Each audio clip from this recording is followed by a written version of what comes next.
Hello students, I am Nachita Yadav from Aviraj world school. आज हम class 8th का exponents chapter का next topic पढ़ते हैं कि हम नंबर्स को स्टैंडर्ड फॉर्म में कैसे लिखेंगे। How to express the numbers in standard form. तो देखिए, जब हम नंबर्स को स्टैंडर्ड फॉर्म में लिखेंगे तो 2 टाइप्स के नंबर होंगे हमें। कैसे कैसे? एक तो होंगे बहुत ही बड़े नंबर, वेरी लार्ज नंबर, जिनको हम स्टैंडर्ड फॉर्म में लिखेंगे।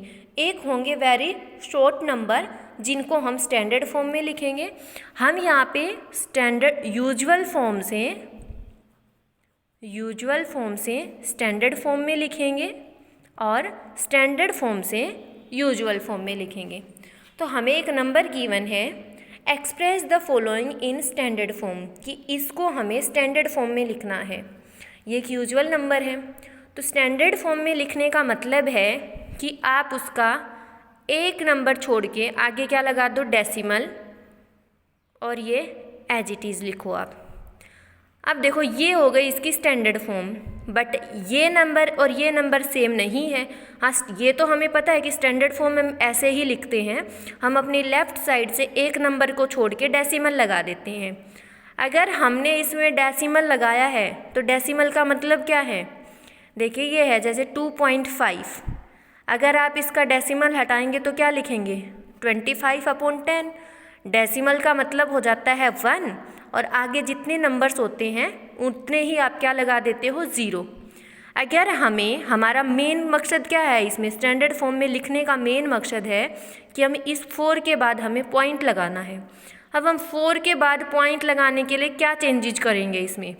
तो ये देखिए, अब टारगेट हमारा इस टाइप का कुछ क्वेश्चन आना चाहिए, आंसर इस टाइप का आना चाहिए। तो इस नंबर को हम लिखेंगे, ये नंबर है 417365। अब हमें यहाँ पे क्या लगाना है, डेसिमल। तो ये मानो कि डेसिमल लगाना है तो 1 होगा, तो हम डेसिमल लगा देंगे 1 2 3 4 5, 1 2 3 4 5। अगर इसके डिवाइड में इतने नंबर्स होंगे तो 4 के बाद डेसिमल आ जाएगा। अगर डिवाइड में इतने नंबर्स हमने लिखे हैं अपनी तरफ से, तो मल्टीप्लाई में भी हमें इतने नंबर्स लिखने पड़ेंगे। तो 1 2 3 4 5, 5 टाइम्स 0, 1 2 3 4 5। अब देखिए, ये जो है ना, ये इसको हम किस फॉर्म में लिख सकते हैं? इसको हम लिख सकते हैं 4.17365 लिख सकते हैं, और हमें इसी टाइप का नंबर चाहिए था। बट इसका क्या करेंगे हम? तो ये इसके साथ में ही रहेगा, और 10 0 हैं, 5 टाइम्स 0 हैं, तो हम क्या करेंगे, 10 की पावर 5। और ये क्या हो गई, ये जो नंबर था इसकी स्टैंडर्ड फॉर्म हो गई है ये। नेक्स्ट एक और क्वेश्चन लिखिए मेरे साथ में। नेक्स्ट क्वेश्चन है 8769 और 3 टाइम्स 0। इसको भी हमें किस में लिखना है? स्टैंडर्ड फॉर्म में लिखना है। तो स्टैंडर्ड फॉर्म में लिखना है, इट मीन्स हमें नंबर कैसा चाहिए? हमें 8.7 करके ऐसे कुछ नंबर चाहिए, क्योंकि इस नंबर के बाद ही हमें डेसिमल लगाना है। तो ये देखिए, इस नंबर के साथ में डेसिमल कब आ जाएगा? जब इस डेसिमल की जगह इसके नीचे क्या होगा, 1, और जितने नंबर्स हैं उतने ही 0 होंगे। 1 2 3 4 5 6 टाइम्स क्या होंगे, इसके नीचे 0 होंगे, तब ये डेसिमल की फॉर्म में आ जाएगा। अगर हमने इसको इस नंबर से डिवाइड कराया है तो इस नंबर से ही हमें मल्टीप्लाई भी कराना होगा, ठीक है। उसके बाद में देखिए, ये पूरा नंबर क्या बन गया, 1 2 3 4 5 6 हमने 0 लगाए थे, 6 ही नंबर्स थे, तो 8.769। और डेसिमल आने के बाद में चाहे 0 0 0 बचते हैं, उनको लिखो या ना लिखो, उनसे कुछ फ़र्क नहीं पड़ता है। तो ये 0 क्या हो जाएंगे, रिमूव हो जाएंगे। और यहाँ पे देखो 1 2 3 4 5 6 टाइम्स 0 है, इट मीन्स 10 की पावर 6। तो ये तो हो गया यूजुअल फॉर्म से स्टैंडर्ड फॉर्म में लिखना वेरी लार्ज नंबर्स को। अब हम लिखेंगे स्टैंडर्ड फॉर्म से यूजुअल फॉर्म में, वेरी लार्ज नंबर्स को स्टैंडर्ड फॉर्म से यूजुअल फॉर्म में हम कैसे लिखेंगे, स्टैंडर्ड टू यूजुअल। अब एक क्वेश्चन लिखिए मेरे साथ में कि 6.9 × 10 की पावर 3, इसको किस फॉर्म में लिखना है? यूजुअल फॉर्म में लिखना है। यूजुअल फॉर्म में लिखने का मतलब है कि इसमें डेसिमल नहीं आएगा। जब हम इसका डेसिमल हटाएंगे तो डिवाइड में कितना करेंगे? 10, क्योंकि डेसिमल का क्या बन गया? 1, और डेसिमल के राइट में जितने नंबर्स थे उतने हमने 0 लगा दिए। इनटू 10 की पावर 3 को आप क्या लिखेंगे? 10 इंटू 10 इंटू 10, ऐसे ही कुछ लिखेंगे। एक 10 से एक 10 क्या हो गया? कैंसिल। 69 इंटू 10 इंटू 10 करा तो 100, और 69 को अगर आप 1 से मल्टीप्लाई कराएंगे तो 69 और 20 एज इट इज़। तो ये हो गई इसकी यूजुअल फॉर्म। नेक्स्ट क्वेश्चन और लिखिए यूजुअल फॉर्म में ही चेंज करने का। 6.125 मल्टीप्लाई बाई 10 की पावर 9, इसको भी यूजुअल फॉर्म में लिखना है। Change this number in usual form. Usual form में लिखना इट मीन्स हमें डेसिमल इसका हटाना है। अगर हम इस नंबर का डेसिमल हटाएंगे तो यहाँ डेसिमल था उसका क्या बन गया? 1, और 3 नंबर्स हैं इसके राइट में तो 3 हमने 0 लगा दिए। मल्टीप्लाई बाई 10 की power 9 means 10 into 10 into 9 times 10 होगा ना। 3, 4, 5, 6, 7, 8, 9 टाइम्स 10 हो गया। अब देखिए 3 0 हैं यहाँ पे, 1000 है तो 1 1 0, 10 की दूसरी 0, और 3 10 कैंसिल हो गए। कितने बच गए हमारे पास? 6 10 बच गए। तो 6125, इसको 6 टाइम्स 10 से मल्टीप्लाई कराएंगे तो 1 2 3 4 5 6 0 आ जाएंगी। तो ये हो गया यूजुअल फॉर्म में लिखने का तरीका वेरी लार्ज नंबर्स को। अब हम वेरी स्मॉल नंबर्स को लिखेंगे स्टैंडर्ड फॉर्म में। नेक्स्ट टॉपिक क्या था हमारा? वेरी स्मॉल नंबर्स को हम स्टैंडर्ड फॉर्म में कैसे लिखेंगे। तो very small numbers, next topic है हमारा वेरी स्मॉल नंबर्स, और वेरी स्मॉल नंबर्स को हमें लिखना है usual to standard form. Usual to standard form. अब स्टैंडर्ड फॉर्म का मतलब क्या था? स्टैंडर्ड फॉर्म मीन्स हमें एक नंबर के बाद डेसिमल लगाना है। अब बहुत ही छोटा नंबर गिवन है एक 0.6749।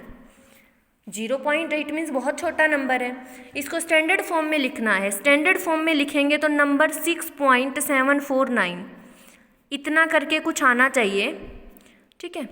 अगर हम 6 पॉइंट करेंगे, इस पॉइंट को एक हम आगे बढ़ाएंगे तो देखिए अगर पहले इसका डेसिमल हटा दो, आपको कन्फ्यूज़न हो रहा है ना, तो 6749 का अगर आपको डेसिमल हटाना है तो इसका 1 और इसके आगे 4 0 हैं वो एज इट इज़।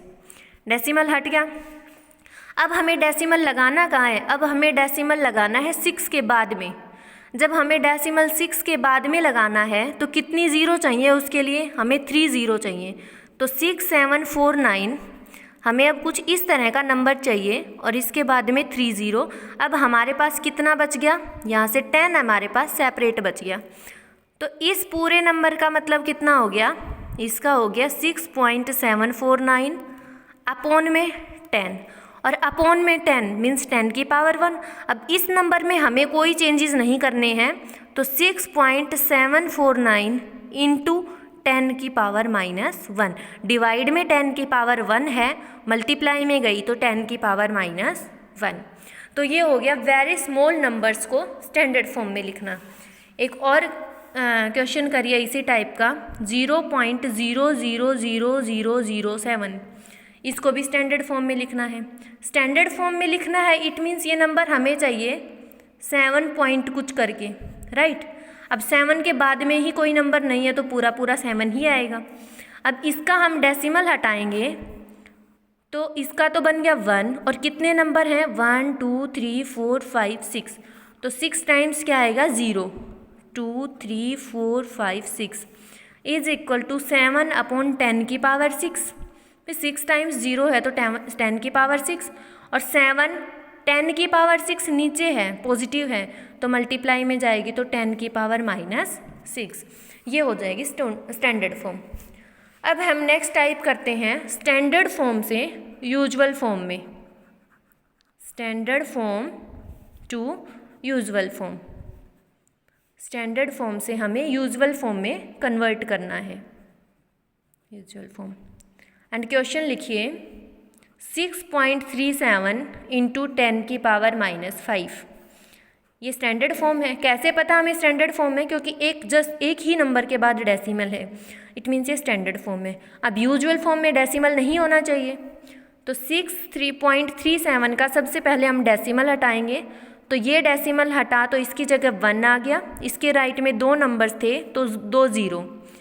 अब 10 की पावर 5 है, पॉजिटिव करेंगे तो 1/10 की पावर 5। ठीक है, अब हमें क्या करना है?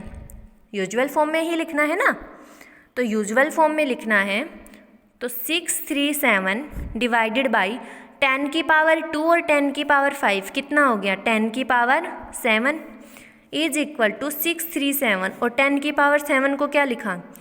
1 7 टाइम्स 0 1 2 3 4 5 6 7। अब यूजुअल फॉर्म में लिखना है तो ये देखिए कितने नंबर चाहिए हमें? 1 2 3 4 5 6 7, 7 नंबर्स चाहिए ना हमें। तो ये लिखेंगे आप यहाँ से 7 3 6 3 हो गए, हमें चाहिए 7, तो 4 5 6 7, 7 नंबर्स हो गए। तो यहाँ पे डेसिमल और ये 0 एक यहाँ लगा देंगे, तो ये क्या हो गई? Usual form. जब हम यूजुअल फॉर्म में चेंज कर रहे हैं तो ये इसके जस्ट बाद वाला जो डेसिमल है ना, ये हमें ख़त्म करना होता है और देखना है जब इस नंबर को हम पूरे फॉर्म में लिखेंगे, ना 10 की पावर में लिखेंगे, नंबर को ही लिखेंगे, तो ये डेसिमल जाके लेफ़्ट साइड में कहाँ लगता है। और अब ये एक बहुत ही छोटा नंबर है क्योंकि 0.0000637 तो बहुत ही छोटा नंबर है। तो ये हो गए very large numbers and very small numbers को स्टैंडर्ड फॉर्म में लिखना, स्टैंडर्ड फॉर्म से यूजुअल फॉर्म में लिखना और यूजुअल फॉर्म से स्टैंडर्ड फॉर्म में लिखना। ठीक है, आज के लिए इतना ही। आपको इस तरह के सारे क्वेश्चन सॉल्व आउट करने हैं। मिलते हैं नेक्स्ट वीडियो में।